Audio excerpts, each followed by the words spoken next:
বন্ধুরা সকালবেলা চলে এসেছি তোমাদের সাথে নিয়ে রান্নাঘরে একদম ব্রেকফাস্টের সাথে। দেখো এখানে ব্রেকফাস্ট বসিয়ে দিয়েছি হচ্ছে ডালিয়া। এই যে ডালিয়াটা হচ্ছে প্রায় আমার সিটি হয়ে গেছে, দেখলাম একদম একটু লবণ কম হয়েছে, ওই জন্য লবণ দিয়ে ডালিয়াটা পুরো একদম ঠিকঠাক করে নেব। তাই আজকে আমাদের সকালের ব্রেকফাস্টে রয়েছে হচ্ছে ডালিয়া। তো চলো, ডালিয়াটা তো আমার এই দেখো এক্ষুনি পড়ে যেত গরম জলের এটা। আর ডালিয়াটা একটু প্রেসারে সিটি দিয়েছি তো জল কম হয়ে গেছে, যার জন্য একটু শুকনো শুকনো হয়েছে। তো একটু লবণ দিয়ে জল দিয়ে আর একটু পাতলা করে নিই, খেতে ভালো লাগবে। তো চলো, এই যে জলটা গরম হয়ে গেছে, একটু জলটা দিয়ে দিই। দিয়ে এবার দেখো ডালিয়াটাকে ভালো করে নাড়িয়ে দিচ্ছি। একটা উতল আসলেই নামিয়ে নেব, কেন ডালিয়া একদম তৈরি হয়ে গেছে জানো তো। একটু লবণ কম হয়েছে আর একটু জল কম হয়েছে, ওর জন্য একটু জল দিয়ে দিলাম, খেতে ভালো লাগবে। একদম আঠা আঠা কিন্তু একদম ভালো লাগে না। তো বন্ধুরা আজকে সকালে তো তোমাদের গুড মর্নিং জানানো হয়নি।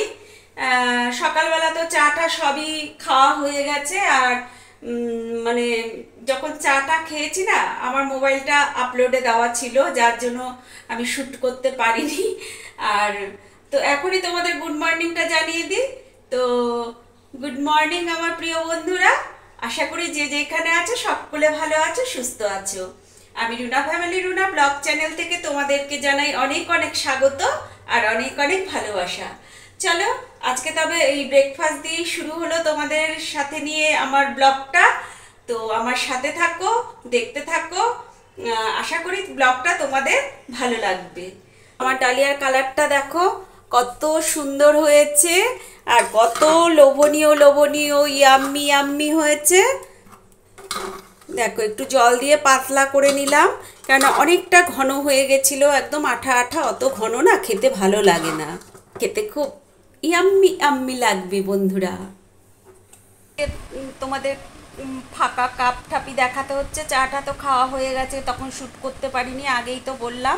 আর দাদা কিন্তু এখন বাড়িতে নেই, তো দাদা আসুক তারপরে দাদাকে আবার দেখাবো। আজকে কিন্তু ওয়েদারটা মোটামুটি ভালোই, রোদ্দু উঠেছে। হ্যাঁ, কিন্তু সকালের দিকে নাকি বৃষ্টি হয়েছে, আজকে ভালোই রোদ্দু উঠেছে। দেখো আকাশটাও খুব পরিষ্কার না, একটু মেঘলা মেঘলা আছে। আর এই যে যে যার কাজে সকালবেলা লেগে পড়েছে, সবার কাজ সবাই করছে। এই যে রাস্তা দিয়ে লোকজন আসছে, একটুখানি আমি বারান্দায় দাঁড়িয়ে আছি। আর এখানে দেখো এই যে এই গোলাপ গাছটা, এই যে গোলাপ গাছটাকে আজকে কেটে দিয়েছি। এত ডালপালা গজিয়ে গেছিলো না, জামা কাপড় মেলা যাচ্ছিল না, কিছু না, খুব অসুবিধা হচ্ছিল। আর গাছটা অনেক দিনও হয়ে গেছে, বয়স হয়ে গেছে, ওই জন্য ডালগুলো ছেটে দিয়েছি। যদি আবার ডাল বেরোয় তো এর থেকেই বেরোবে, ফুল হবে। আর ফুলও একদম ভালো হচ্ছিল না, একদম পুচকি পুচকি সেই সাদা ফুলের মতো হচ্ছিল, থোকাটা যে গোলাপের সেইটা একদমই ছিল না, ওই জন্য কেটে দিলাম। বারান্দায় দাঁড়িয়ে আছি, ভালো লাগছে না। ঘরে তো কেউ নাই, ছেলেও গেছে, দাদা ভাইও গেছে, তো একটু বারান্দায় দাঁড়িয়ে দাঁড়িয়ে ওই যে রাস্তা দিয়ে যাচ্ছে জানাশোনা লোক, তাদের সাথে একটুখানি গল্প করছি, কথা বলছি। কেননা 2 মাস যাবত তো আমি কোনো ব্লগ দেইনি। যারা আমার ব্লগ দেখতো তাদেরকে একটু, যাদের সঙ্গে পাড়ার চেনাশোনা, তাদেরকে বলছি যে ব্লগ কিন্তু আবার দিচ্ছি। তখন বলছে ঠিক আছে, তো আবার তবে দেখতে হবে। ওরা তো জানতো, বলেছিলাম যে আর ব্লগ দিচ্ছি না 2 মাস ধরে, এরকম তো তোমাদের দাদা দিতে পারছি না, সময় হয়ে উঠছে না। তো এই যে আজকে অনেকে দেখা হলো, বললাম। যাই হোক, তোমরাও কিন্তু বন্ধুরা এইভাবেই আমার সাথে পাশে থেকো, আমাকে একটু সাপোর্ট করো। আর তোমাদের ভালোবাসার টানেই কিন্তু আবার ফিরে আসলাম। এত তোমাদের ভালো ভালো কমেন্ট, দিদিভাই কেন ব্লগ দিচ্ছ না, কেন আসতো না, তোমাকে মিস করছি।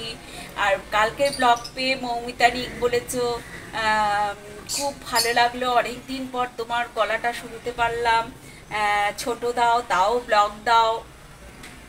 এরকম অনেক অনেক অসংখ্য কমেন্ট আমি পেয়েছি, তার জন্য দেখি আবার ফিরে আসলাম। দেখি আমার বন্ধুরা কতটা আমাকে সাপোর্ট করে, সাপোর্ট দেয়, আমার সাথে থাকে। সবাই তো অনেক ভালোবাসা দিচ্ছে, আজকে তোমাদের ভালোবাসাই আমি এই জায়গাটা আসতে পেরেছি। তারপরে সবচেয়ে আসতে পারার থেকে তোমরা যে আমাকে এত ভালোবাসছো, আমার যে একটা ভালোবাসার জায়গা হয়েছে, এটাই কিন্তু অনেক। হ্যাঁ, এই ভালোবাসার জায়গাটা তৈরি করতেও কিন্তু অনেক মানে কি বলবো, কসরত লাগে। সেই জায়গাটা কিন্তু আমি তৈরি করেছি, সবাই আমাকে ভালোবাসছো। যাই হোক, চলো, অনেক কথা তো বলছি। দেখো বন্ধুরা, তোমাদের তো ডালিয়া করাটা দেখালাম, মানে মানে প্রেশারে ছিল তখন দেখালাম। আর এই যে তোমাদের দাদা ভাই এসছে, যেখানে গেছিল একটুখানি ওই ব্যাংকের কাজ ছিল, ওইখানে গেছিল। এই যে তোমাদের দাদা ভাইকে ডালিয়াটা দিয়ে দিলাম। আর সবজি টবজি খুব একটা দেইনি, কুমড়ো দিয়েছি, কুমড়োটা গলে গেছে। আর এখানে কাঁকরোল, আলু, গাজর আছে। গাজর খুব একটা খেতে না করেছে তোমাদের দাদা ভাইকে, যার জন্য এক পিস গাজরই দিলাম। ঠিক আছে, খাক, ব্রেকফাস্টটা করুক, আমরা সবাই ব্রেকফাস্টটা করি। এই যে ব্রেকফাস্ট তো হয়ে গেছে সবার, মানে ঘরের তিনজনেরই ব্রেকফাস্ট হয়ে গেছে আজকে ডালিয়ে দিয়ে। তোমরা তো দেখতেই পেলে। এখন এই যে দাদা ভাইয়ের জন্য ছানা নিয়ে এসছি, তো ছানাটা খাক, তারপরে আবার স্নান টান করে একদম ডাইনিং টেবিলে চলে আসবে, লাঞ্চে খেতে দেব। তো আজকে রয়েছে হচ্ছে আমাদের ছেলে এনেছে যে বাজারগুলো, তারাও দেখিনি। মাছ এনেছে, মাছ তো রান্নাঘরে রয়েছে। আর এনেছে হচ্ছে এই যে ভিন্ডি এনেছে, ভিন্ডি বা ঢেঁড়স। আর নিয়ে এসছে কাঁকরোল, আরও আছে এই যে পড়ে রয়েছে সব। আর এনেছে লঙ্কা, কাঁচা লঙ্কা, কেননা কাঁচা লঙ্কাটা এখন প্রচুর পরিমাণে লাগছে। কেননা এখন আমাদের কাঁচা লঙ্কাটাই বেশি খাওয়া হচ্ছে, যার জন্য লঙ্কাটা আমাদের প্রচুর লাগছে, কাঁচা লঙ্কাটা। এই বাজার থেকে এনেছে। আর আর এনেছে হচ্ছে ভোলা মাছ, ভোলা মাছ এনেছে, ওটা তো রান্নাঘরে রয়েছে। তো ভোলা মাছ আবার ডাক্তার খেতে বলেছে, অনেক মাছ খাওয়া বারণ, মানে যেগুলি নাকি চর্বি জাতীয় মাছ সেগুলো তো কিছুই খেতে পারবে না। আজকে ভোলা মাছ নিয়ে এসছে। আর ছেলে তো রোজ বাজারে যাচ্ছে, রোজের মাছ রোজ আনছে, রোজের সবজি রোজ আনছে। আর এছাড়াও ফ্রিজে রয়েছে চিচিঙ্গা রয়েছে, কুদলি রয়েছে, অনেক কিছুই রয়েছে। তো আমি আজকে অল্প করেই সবজি আনতে বলেছি।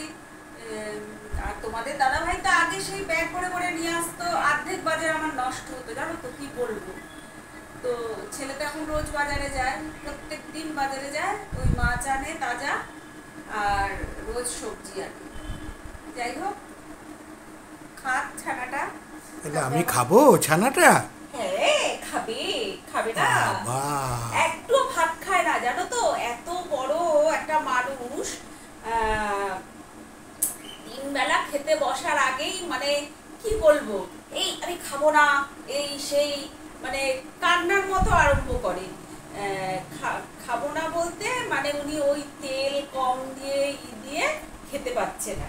আরে বাবা, বুঝতে তো হবে, তোমার যে এত বড় একটা রোগ বেঁধে বসে আছে, তো সে আগের মতো তো স্পাইসি খাবার খেলে চলবে না। এই তিন বেলা খাওয়ার আগে যুদ্ধ লাগে, যুদ্ধ। কিন্তু ছানা দাও, সব মানে দই দাও, মানে ওগুলি টুকটুক টুকটুক করে খেয়ে নেবে, তখন তুমি আর তোমরা একটা আওয়াজ পাবে না, নীরব আওয়াজ থাকে না। তো আর ভাত তো একদমই এইটুকু খায়, যেহেতু তেল ঝাল মশলা ছাড়া রান্না খেতে পারে না। না খেলে না খেতে পারবে, কিছু করার নেই, যা খাবে যেটুকু খাবে খাবে।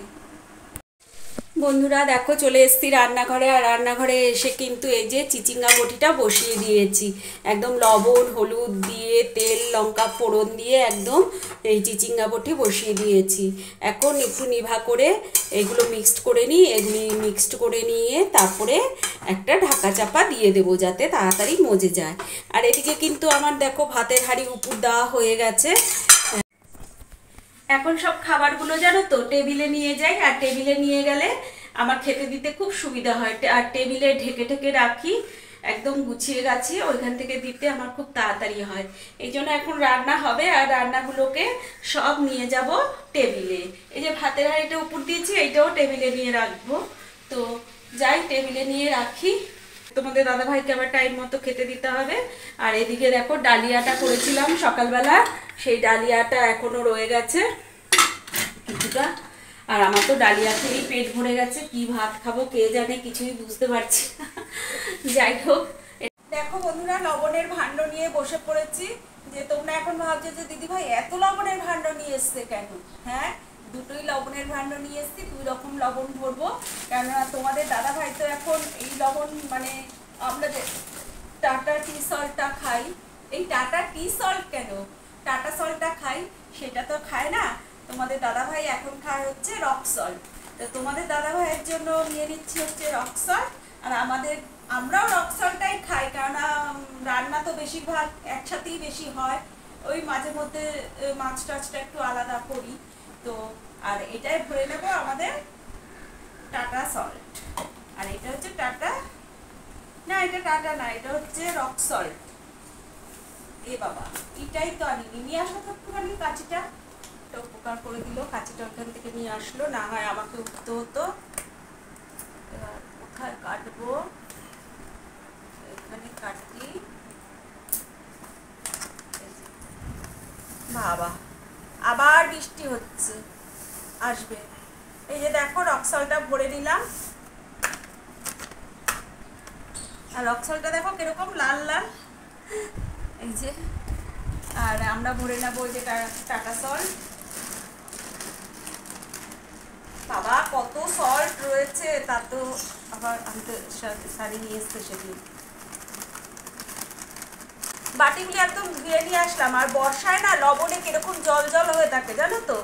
তো বাটিগুলো একদম ধুয়েই মুছে তারপরে এই লবণগুলো ভরে নিচ্ছি।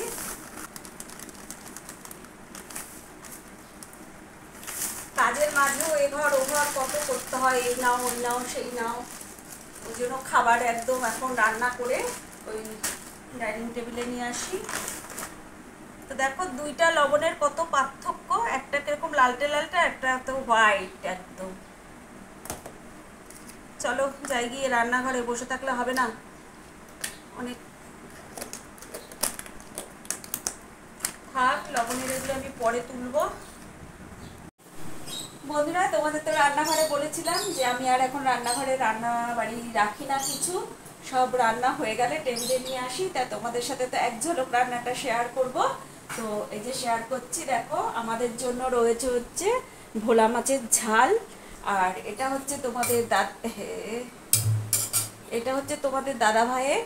আর এখানে রয়েছে হচ্ছে এই যে চিচিঙ্গা আছে না, চিচিঙ্গা দিয়ে একটা বটির মতো করেছি। আর এখানে রয়েছে সাদা ভাত। আজকে কিন্তু এইটাই আমাদের মেনু। আর অলরেডি তোমাদের দাদা ভাইয়ের খাওয়া দাওয়া কমপ্লিট হয়ে গেছে। তো এই যে ফাঁকা পাত পড়ে রয়েছে।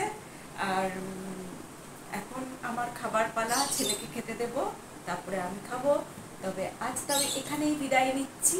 ভিডিওটা আর বেশি বড় করছি না, লং করছি না। তো তোমরা যেইভাবে আমার পাশে আছো, সাথে থেকো।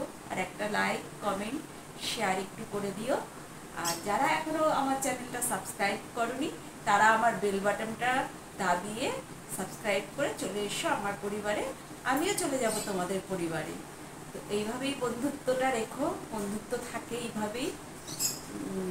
ঠিক আছে, আজকের মতো বিদায় নিচ্ছি, টাটা।